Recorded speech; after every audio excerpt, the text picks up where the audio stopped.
Siyang tanging lang natanggal ng plema ng aking dibdib.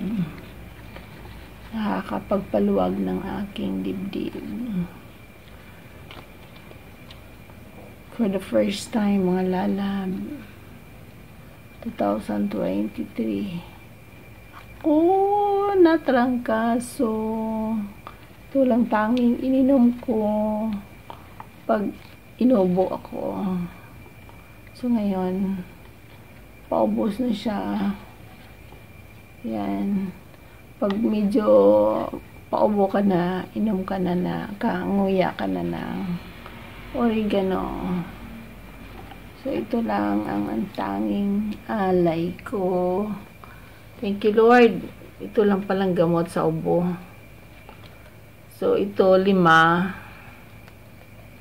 dahon, ngunguyain ko lang every 4 hours. Pag medyo sinusumpong ka na, ngunguyain mo na lang. Yan mo siya. Una, pangalawa, pangatlong nguya, medyo mapakla para pagkatagalan na nawawala ng lasa. Lunukin mo. Lipat mo siya left side. Nguya, mga 5 nguya. Lipat mo siya doon sa right side naman nguya. Tapos lunok mo yung katas niya hanggang buong bunganga mo lagyan na ng juice niya. Medyo mapakla pero wala kang choice eh. Kasi inom ako ng gamot, naninigas yung plema sa dibdib ko. Tapos parang nandyan lang siya. Pero itong ganda pala niya, oh. Nawala yung phlegm.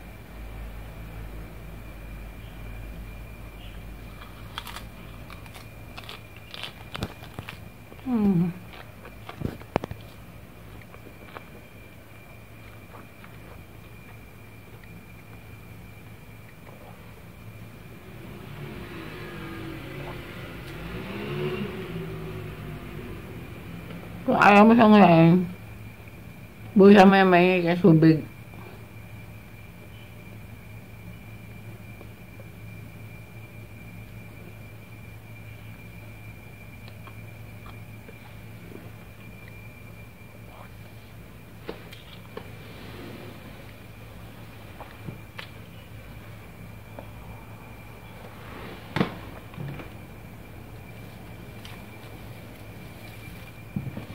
Bakla.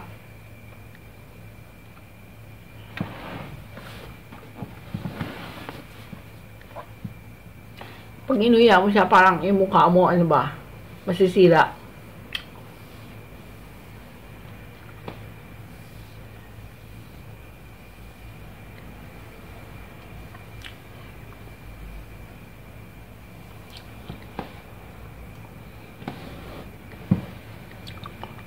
Isang steam na ubos ko, siya, oh. Yan.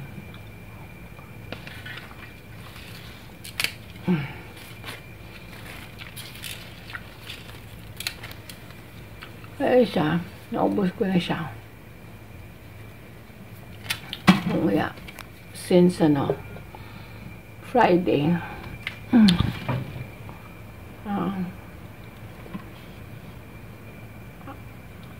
Naubos na yung hinuya ko. Ngayon, wala siyang laman. Kumuha ako dun sa mother plant. Kasi ito, replanting na ito. Bilis lang pa siya patuloy.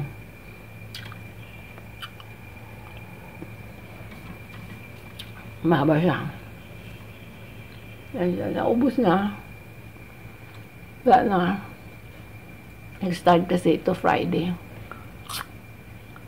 Sabay-sabay yung aking tulo ng runny nose. So, ayun. Okay na siya. Friday, Saturday, Sunday, Monday, Tuesday. 4 days na. Wala na akong runny nose. Wala na rin yung phlegm ko. Pero medyo, yung boses ko, parang nag-iba. Pero hindi na ako nag-uubo. Kaya, kinuha ko siya dun sa mother plant. mag-anak sila magkapatid. Early morning is around 4 a.m. Wala naman akong problema, wala naman akong ubo. Napaupo lang ako dito sa harap ng bintana. Sabi ko, magunguya ako ng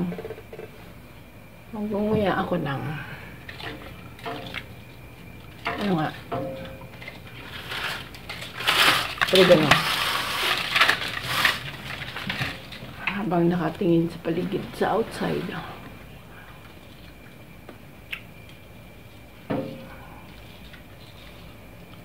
4 a.m.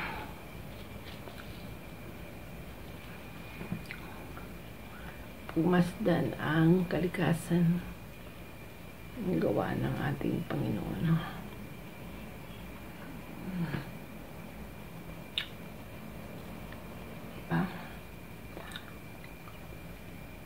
Palay, green na green siya. Ayan, green na green siya. Nag-change siya ng color. Yun siya sa outside. Yun yung color niya. Yan. Yan siya. Isang puno lang yun sila. Pero yung nauna ko yung tinanim yun nasa labas.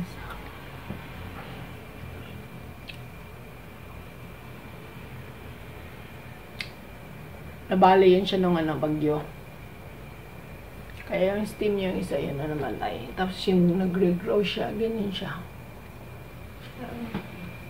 Yan, nag-regrow. Ito naman bago. Kasi tanda siya ng ubo ko. Hipon. Tinanim ko din siya ng Friday. Friday was tinanim, pero pinutol siya ng Wednesday. Tapos binabad nila ng 2 days bago binigay sa akin. Ang ganda niya. Parang hindi siya namamatay.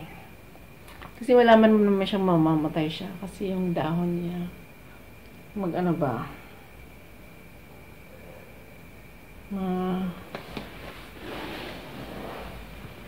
Parang nalaglag na yung dahon. Ay, nabali! Oh my gosh, nabali pala to. Saan nabali? Ano nangyari? Saan nabali? Nabali yung ano. Naputol. Saan naputol? Naputol siya. Tumaan niya siguro ulit ng pansin. Tutubo lang yun siguro. Diba ang malalim? Ganda niya. Merong 4 siya dito. 4 na tubo.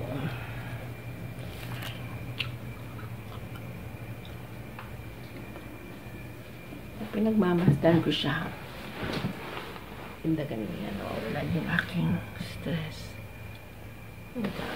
Kasi green na green yung sa dulo.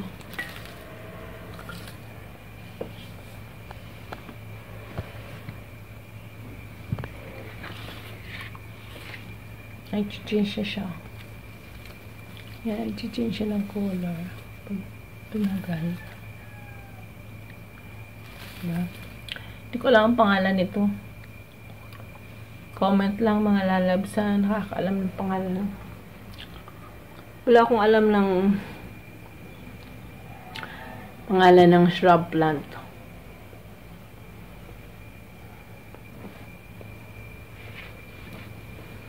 Kasi nga, nung maliit ako, mahilig ako magtanim ng flowering plant sa harapan ng bahay namin. Ginagawa ng tatay ko, binubunot niya. Pinapalitan niya ng vegetables. Ang katuwiran niya, nagtatanim ka ng flowering plant, hindi mo naman napapakinabangan. Ang mata mo lang ang nabubusog. So, dapat ang tatanim mo ay yung vegetables. Kasi, napapakinabangan mo nakakain mo afterwards. Ayan, hindi. Mata mo lang nabubusog, nagagandahan ka lang. Pero hindi mo siya nakakain. Titingnan mo lang siya, mabubusog ka ba? Piluso po talaga yung tatay ko. Kaya, tinatanim ko, pinapalitan niya ng takalong, okra. Binubunot niya yung aking mga African daisy.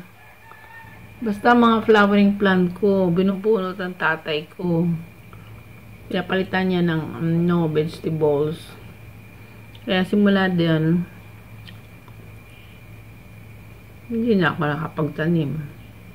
So, nasanay na ako. Pag tuwing may paso ako, pinapalitan ko siya ng vegetables. Kaya lang, namamatay siya ngayon yung lupa. Kung may lupa ako, may insekto. Pag tinataniman ko siya ng vegetables, namamatay.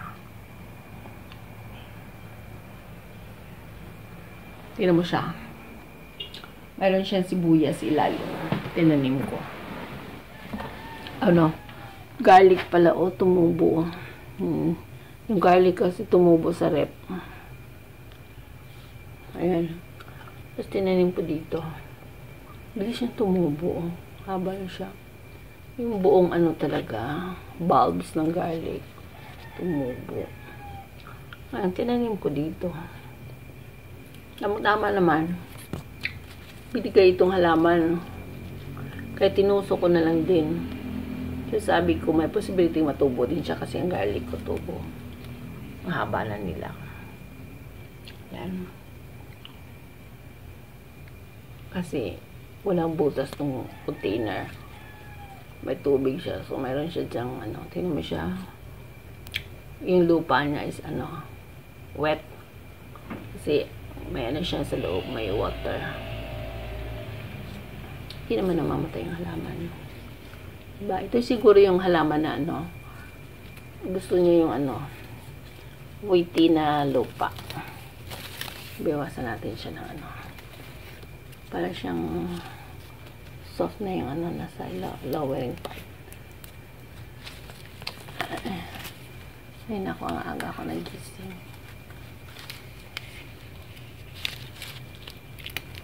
Matigas siya. Ibig sabihin, hindi siya natatanggal.